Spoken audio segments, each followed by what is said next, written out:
Gracias, señor asambleísta. Tiene la palabra el asambleísta Elio Peña.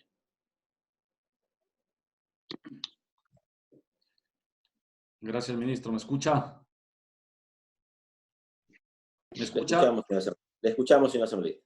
Gracias, presidente. Muy buenas tardes, señor ministro, colegas asambleístas, pueblo ecuatoriano que nos escucha.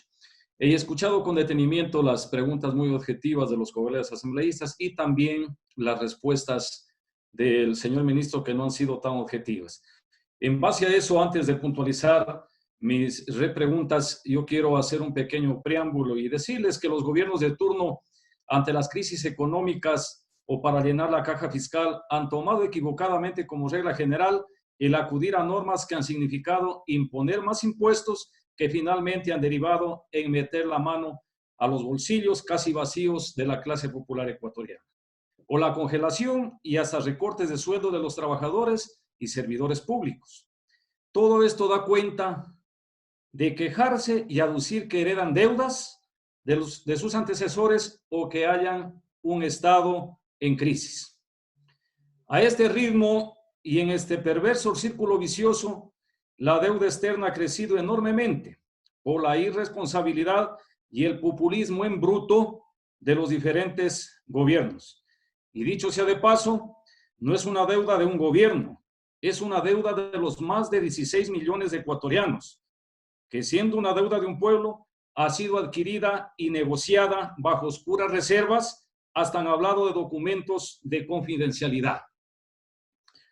Colegas asambleístas, para nadie es desconocido, y aquí lo han vuelto a repetir, que los países más ricos del mundo, entre ellos el G7, apoyan la suscripción temporal de deuda externa para los países pobres por la crisis del COVID-19. Al respecto, a nuestro querido Ecuador no lo consideran del grupo de los más pobres y usted, señor ministro, asume esto. Yo sí tengo que decir que es un país rico, al menos tenemos abundantes recursos minerales, recursos naturales, pero sí un país empobrecido, que es otra cosa, a causa de la corrupción protagonizada por las malas políticas y sobre todo por la corrupción de los diferentes gobiernos de turno.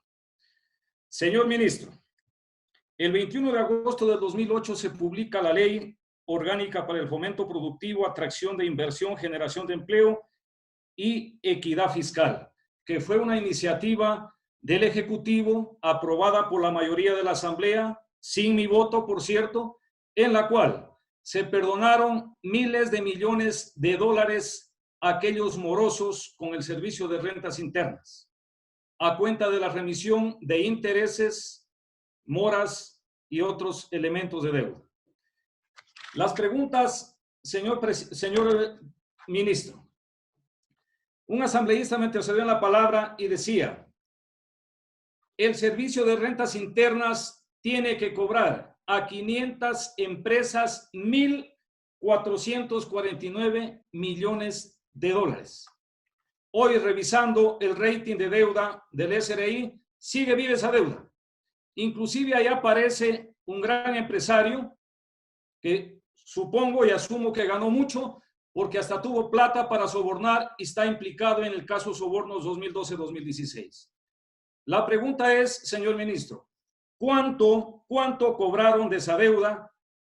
Y paralelamente la otra pregunta, ¿por qué no se cobra estos 1.449 millones haciendo uso del poder coactivo y hasta coercitivo que tiene el servicio de rentas, garantizado en la norma constitucional y leyes que así la meritan?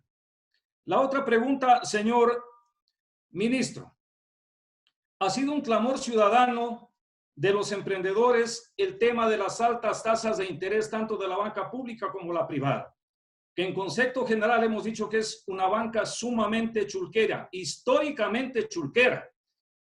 Ahora hemos venido formulando leyes, incluso iniciativas del gobierno que se quedan en meros enunciados, que dice que habrá intereses preferenciales que hasta la fecha no los hemos visto. La pregunta, señor ministro, como usted, el experto en economía, nos diga, ¿cuál es la razón que le impide al Ejecutivo o le impide a la ley tomar una decisión para que los intereses sean de un dígito? Eso no significa que tiene que ser el 9, tiene que ser mucho menos. ¿Qué no les deja? ¿Qué les amarra? ¿Qué les ata? ¿Qué no lo deja hacer o quién no lo deja tomar esa decisión al Ejecutivo, como el que maneja la política financiera y económica? Y una tercera pregunta. Señor ministro, antes decían que este régimen es el régimen de los enunciados, de las propuestas, y también se comenta que es el presidente de los chats y de los tweets. Yo creo que así es.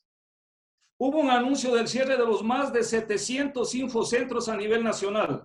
Actos administrativos que trataron de eliminar los infocentros hasta el 15, hasta hoy. Pero sin embargo, a la presión ciudadana, el clamor ciudadano por la necesidad, el ministro de Telecomunicaciones en un tuit salió diciendo que se suspende la arremetida liquidación de los infocentros.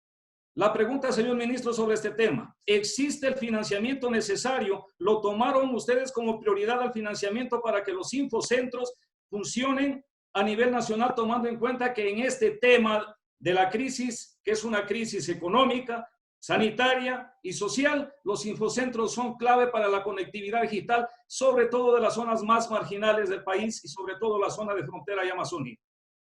Gracias, señor presidente y señor ministro. Gracias, asambleísta.